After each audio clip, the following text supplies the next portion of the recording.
Welcome to Community Connections, brought to you by Synapsity, featuring conversations, stories, and interviews with Ottawa's leading change makers.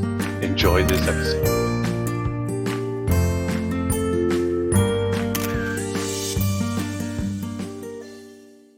On this episode of Community Connections, brought to you by Synapsity, we featured citizen at large Alexei Halpin with his views on the Ottawa Municipal election.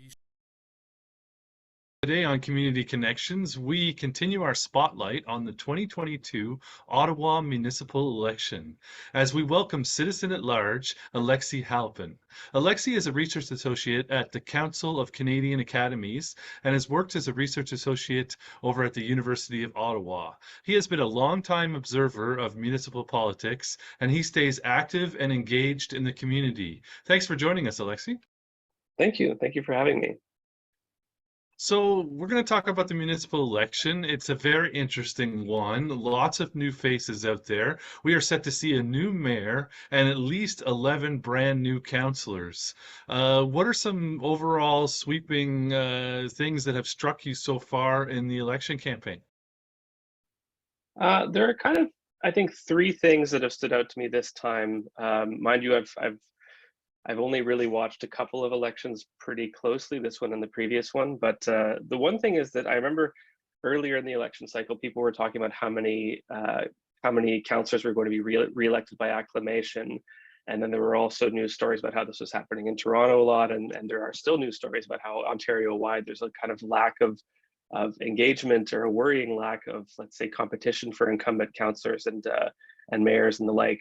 But I've actually been very surprised to see that now at this point you have pretty competitive, or at least somewhat competitive, races in almost every ward, where even in areas where you have incumbents who I think have a very good stand or a very good chance of being reelected, you have some pretty interesting challengers that have come into the fray. And so that's been one kind of surprise at how people have noticed that there are opportunities to get involved and are presenting themselves.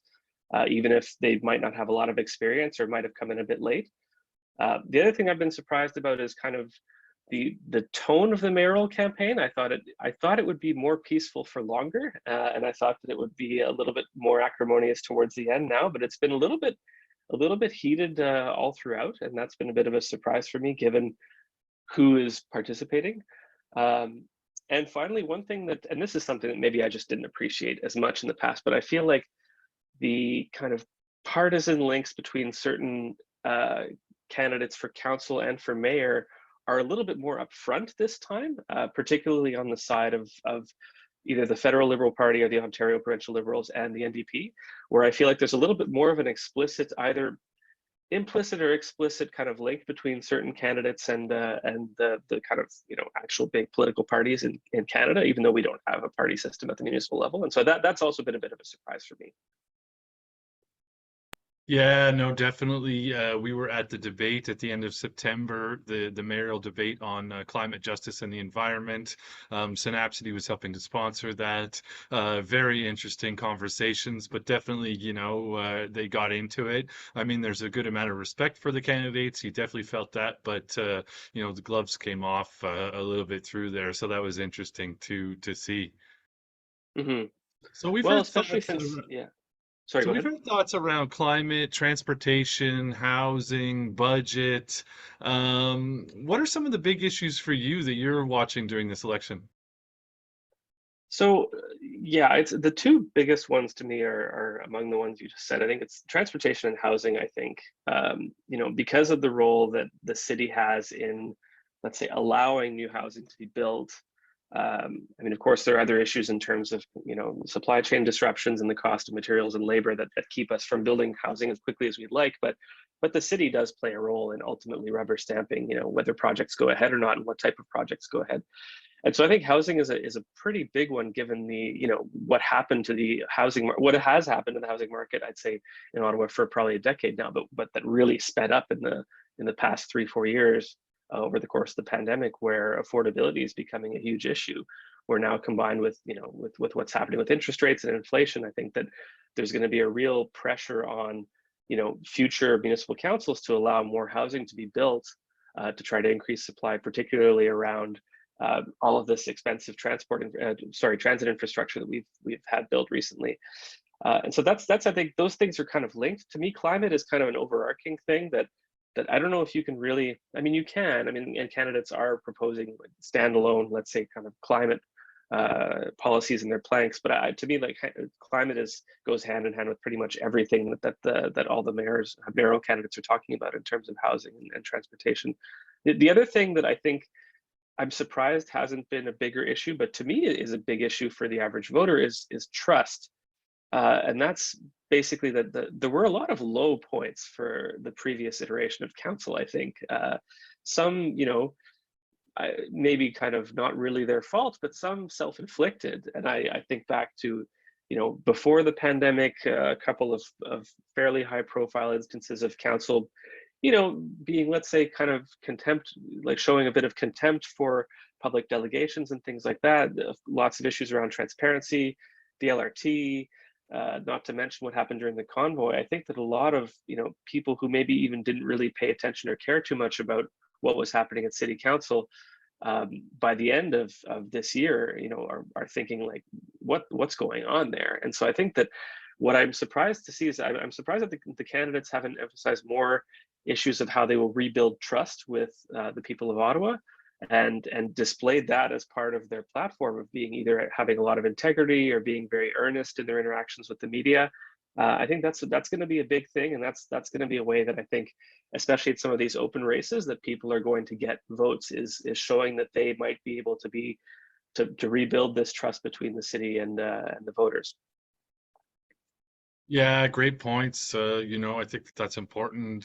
Definitely echo you on, some of those low points, and hopefully, the next session of council is able to avoid some of those pitfalls and maybe learn from the past. So let's talk about the mayoral race. I know it's the big one that people are focusing on. There's a lot of candidates out there. I'm wondering, do you think it's a good thing for democracy that we have so many candidates? Should there be a system where we're kind of filtering some of them out so that people are voting maybe on the top few? And I'm wondering, any of those candidates that have stood out to you thus far? I don't think it's well, I don't know. I haven't read about different systems for electing mayors. That's a pretty good point. I mean, a mayoral election is the closest thing to a popularity contest we have, I think, in terms of the elections that we hold, here in Canada. Yeah, no, I mean, I don't think it's bad to have so many candidates. I think it's kind of a pity that it's really hard for some of the less prominent candidates to actually be heard. And I think that the debates that some of the debate, the one you just mentioned there, the environmental debate, like things like that, are really really great ways for those candidates to get their messages out. Like I hadn't really followed Brandon Bay, for example, until one of the recent environmental debates, and then I went to his website and I saw a perfectly sensible platform, perfectly sensible candidate, a lot of really nice ideas. I'd already sent my vote in, but I don't know if I would have changed my vote, but it was something where I hadn't really looked at absolutely everybody's platform. I definitely focused on let's say the people who are most prominent in the media, which are Catherine McKenney, Mark Sutcliffe, and Bob Shirelli. In terms of what stood out, I think Councillor McKenney has stood out to me, mostly because, and I would say I kind of am more ideologically on their side of the spectrum, but I'm surprised that I think they've run a very good campaign in terms of not falling into the trap of campaigning only to downtown. I know that there are accusations being levied at how this is all these plans are for downtown people, but I think a lot of that is in bad faith. I think that Councillor McKenney has really come out with a platform and a message and a tone that is very inclusive of all of the city. And I think that it's interesting how they've really, I think, taken a page from Mayor Watson's book in doing seemingly a lot of legwork in the suburbs, in the rural wards, in the ex-urban wards. And so I'm curious to see how that plays out for them. The Sutcliffe campaign has also stood out for mixed reasons, I say, as far as I'm concerned. Again, like I'm a little bit surprised at how that campaign to me is. It reminds me of at the last federal election when Gerald Butts was on the CBC as an analyst, and got a lot of flack for talking about how the Liberal Party really leveraged data and polling data and like targeted issues in this very, very micro targeting way. And of course that works differently at the federal level because of the first past the post system. But I feel like you're seeing some of that here with Sutcliffe's campaign in terms of just really driving certain things home, like bike lanes, police. Those things just keep coming up, even though I don't know that they're really a focus of his own platform. But it seems like that campaign wants the conversation to be about bike lanes and police. And so I think it's interesting. It's an interesting strategy for somebody who's come in kind of as a relative unknown to make sure that they are driving the discussion and in the discussion all the time. But I think that campaign has stood out to me as being a little bit like a much more aggressive campaign than I thought. I was expecting more, given that when he announced it was about kind of consensus building and this very this whole thing about moving on from the acrimony of past versions of council. I was surprised that things shifted into a little bit of more of a defensive or aggressive posture. And I have some theories as to why that might be, but I don't really know that it's necessary to get into that. Then there's Bob Shirelli, who he stood out because I have to say I did not expect, like looking at polling numbers so far, I was not expecting his campaign to resonate so well this time around, just again because of this issue of my sense is that people in Ottawa want to look forward with some new blood, and that's where I think Mark Sutcliffe comes in as being somebody has no links to any kind of past political establishment in Ottawa, whereas of course Bob Shirelli is a prominent political figure in Ottawa. I've been pleasantly surprised by I don't agree with a lot of the policy planks he's proposed, but I've been surprised that he's run a very high integrity campaign in terms of, I think, calling things like they are in the media. I don't think he's really done any kind of shifty things in terms of using surrogates to attack his opponents or twisting people's words or things like that. I think he's also shown an ability to change. I think one of the examples that I was surprised by was he's previously been in support of this. There's the Alta Vista transport corridor, which is basically this idea that's been in city plan since the 60s, I think, to make a new connection to the 417, cutting through some green fields in Alta Vista.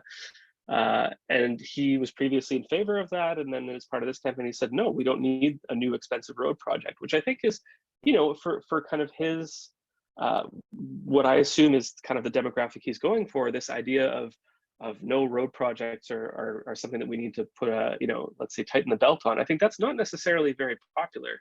And so I'm surprised that I'm surprised and impressed that, in terms of kind of the honesty of the campaign, I think that he's done a very good job.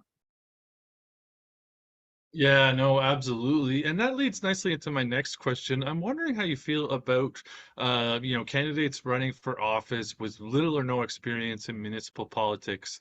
Do you think electors should stay away from anybody who doesn't have that core experience in office, or should they give them a chance and assume that maybe some new blood will help that?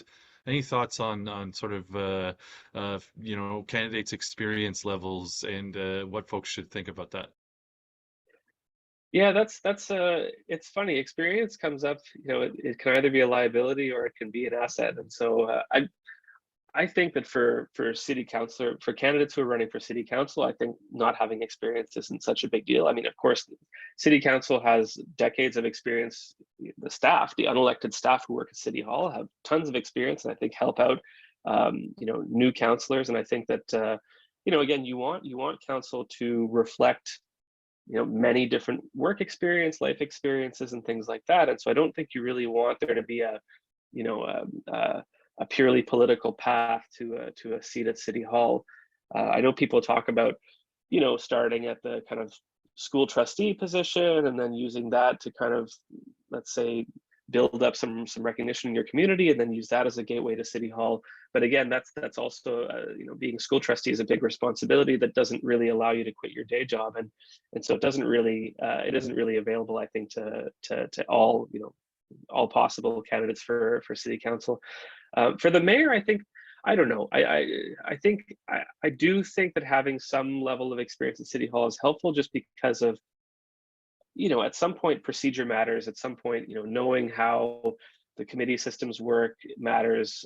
Understanding, the machinery, the bureaucratic machinery at City Hall. I think those can only be assets in terms of being a mayor. But again, at the end of the day, I think you kind of, it comes down to, to individual candidates. Will they use that experience in a way that is productive, or will they use that experience in a way that perhaps is, can impede the progress of policy implementation at City Hall? And so, but generally, I think that people without experience should apply for,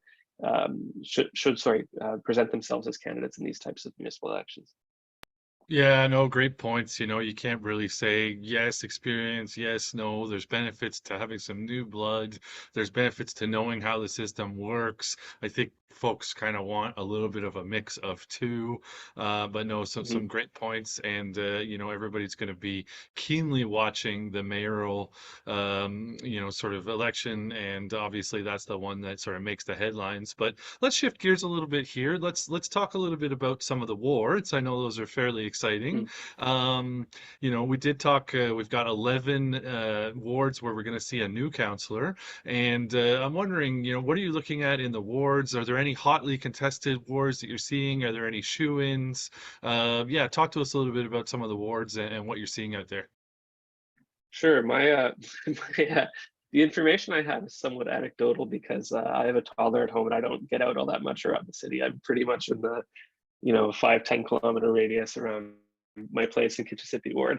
But anecdotally, I think there are a few interesting things. I think one is, how are some of the wards where incumbents might be linked negatively to some of this, what happened either during the convoy or with the LRT, like how is that going to affect them this time around? I know that I look at Canada South with Alan Hubley, who's been in the news for a number of reasons, some good and some bad. Holds the dubious honor of being having the vast majority of his campaign donations coming from the development industry in the previous election. So there's things like that where you wonder. I think incumbency is a it gives you a lot of power, I think, in municipal politics in terms of your ability to stay elected. But I do wonder if some of these candidates, particularly Mr. Hubley, are maybe a little bit vulnerable to challengers this time around, just because of all of the things that was happened and their proximity to ultimately the levers of power at City Hall and Mayor Watson. I don't know that that's a necessarily competitive race, but I am watching that one right now, just mostly out of curiosity. Also in this ward with Laura Dudas and a few other people. I think some of the tighter ones that I've seen, just again anecdotally from visiting my parents and other people in other wards, is Alta Vista looks to be very tight just based on counting signs. I'm curious to see there again, because you have this interesting phenomenon where in municipal politics, oftentimes councillors leave when they feel like it. It's incumbents can stay in power for 12, 16 years. It's not uncommon. We've seen a few of the retiring councillors have been around for a very long time, some pre-amalgamation, I believe. And so, but then you see when these races open up that there's actually quite a diversity of what people are looking for. And you see a number of candidates popping up. And so, yeah, Alta Vista is one where Jean Cloutier was in charge for a while. And I'm curious to see who comes out on top there, just because I've seen a number of different signs. Otherwise, yeah, Barrhaven East, I think, is another one that I kind of jotted down as interesting, just because it's a fully new ward.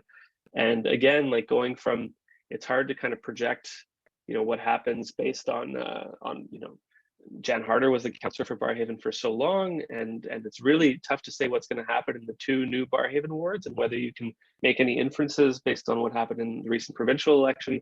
But it's an interesting thing there that one of the candidates there has been endorsed by the NDP and is quite prominent on social media. And I'm very curious to see what happens in some of these suburban wards, because there are some very strong progressive candidates in what I think are historically quite conservative parts of the city. And so I'm curious to see what happens there as well in Barrhaven. Yeah, no, that's a great rundown, and there'll definitely be some tight races. It'll be interesting to watch. I'm sure we'll all be glued on the 24th of October. After we go out and vote, we'll be able to get together or watch in front of the TV. Let's talk a little bit about the trustees. That they don't get a lot of press. Are you watching any of the trustee races? Has anything stood out to you? What should folks be thinking when they're voting for trustee? Yeah, just a few words on some of the trustee races. Yeah, unfortunately, I'm going to perpetuate that that lack of. I have not been following these too much. Again, my only child is still not in school, and so I admittedly have not paid enough attention to the trustee races. I think I saw some interesting advice on Twitter about this the other day, which is basically just, try to, if you don't have time to actually meet with these people or talk with these people, then go online, look up, see if they have a website, see if they have contact information where you can write to them if you choose to, see if they have some kind of a presence that can, because ultimately I think that these are, and I feel this way for counselors too. Again, going back to your question about experience, and ultimately I think you need to have some type of online presence in this day and age to show that you mean business and to show what you stand for, because this is ultimately a taxpayer funded job, and it's a privilege to work at City Hall in any capacity. And so I would just say that for school trustees, just go do some digging on the internet and then see what you can find, because it's a bit of it's a bit of a position that's not really talked about that much, and I'm also guilty of not thinking about it enough. But I think you just need to kind of vet people as you would vet anybody else. I think either if you were hiring them or anything like that. Yeah, no, great points. And you mentioned that kind of doing some online surfing, and I'm wondering what you'd say to the average citizen who's maybe a bit confused. We mentioned there's so many candidates for mayor, there's so many new candidates for different wards. People might feel a bit overwhelmed with the options. Any advice for folks that maybe kind of, this is too much for me? Where would you kind of point them, and what are some advice that you give them to kind of get engaged in the campaign a little bit more? Yeah, that's a tricky one, because again, yeah, looking at, I before we connected today, I was looking at kind of the rundown of all the candidates in all the wards, and some wards have, have had the same counselor for a decade, and now there's 8, 9, 10 challengers coming in, and so it's pretty hard to make heads or tails of that. But again, I'd say, like, the internet, social media is a heck of a thing, because a lot of, I find actually, so that's how I got into actually following municipal politics, is on Twitter. I mean, that was my window into it, just because of uh, that there are a lot of really very smart, engaged people on that platform who are talking about kind of what's happening at City Hall, who are, advocates for the city of Ottawa. And so I think if you go on there, you'll learn, sometimes maybe you'll learn more than you wanted to learn about about any particular challenger for City Hall. I think there's some of the races that are actually quite basically taking place over Twitter, in terms of the debate between incumbents and challengers and whatnot. And so I think, using either looking at websites, looking at kind of any kind of statements in the media, looking at social media for what these people stand for, I think is a pretty good guide. And if you have the chance, if you have the opportunity, again, going back to this issue of trust and integrity, at some point, if you have the opportunity to talk to any candidate or to see them talking in any kind of public capacity, then I think you kind of have to go with your gut and see, does this person look like a person who's going to act and behave with integrity at City Hall? Because I think most of all, that's something that we need at this point. Yeah, no, great points. And I also want to give a shout out to Horizon Ottawa. It's a great resource. They've endorsed a few different candidates, but they've also got some breakdowns as to campaign donations, how much money from developers that folks are taking. So I encourage folks to check out that website. It's got some great information and may be able to help you when you do go to the polls. So thank you so much, Alexei. We know that you'll be out voting on October 24th. Did you have any final words for the Synapsedy audience? Um, I might have actually used up some of my final words that in my rambling earlier, but I think that the last version of council had has made a number of important decisions that are going to impact the city, for better or for worse, over the next couple of decades. Like things like the new hospital site, obviously the LRT, urban boundary expansion, all types of things that are kind of big decisions in the official plan. How could I forget that? But nevertheless, I think that even though that there are a few things that are now kind of more or less cemented in, by my understanding, just in terms of what's happened during the pandemic and the way that the people's relationships with the city have changed, and in terms of how they interact with the city, how they interact with the infrastructure, with the amenities, people's needs that have changed as a result of either changing work habits or changing commuting habits. I think this is really a tremendous opportunity to make the most of having this many openings on council, because you would probably never have a situation like this otherwise of what, 11 new faces on city council. And judging by some of the candidates, you have some pretty brilliant people who have decided to step into this despite all the stories of the challenges of being a city councilor in this day and age, in terms of the demands and the type of negative attention you get on social media and whatnot. And so I think that I would just say that, yeah, that this is really an opportunity to start defining what we think Ottawa is going to be for the next 10 years. And I'm excited. Absolutely. No, great words there, Alexei. I think hopefully you motivated some people to get involved, get a bit more engaged in the campaign, and definitely get themselves out on Monday, October 24th, and hit the polls and make sure your voice is heard. So appreciate you joining us today. Once again, this is Nick at Synapsity, and we've been chatting with Alexei Halpin. Thanks, Alexei. Yeah, thank you. Appreciate it.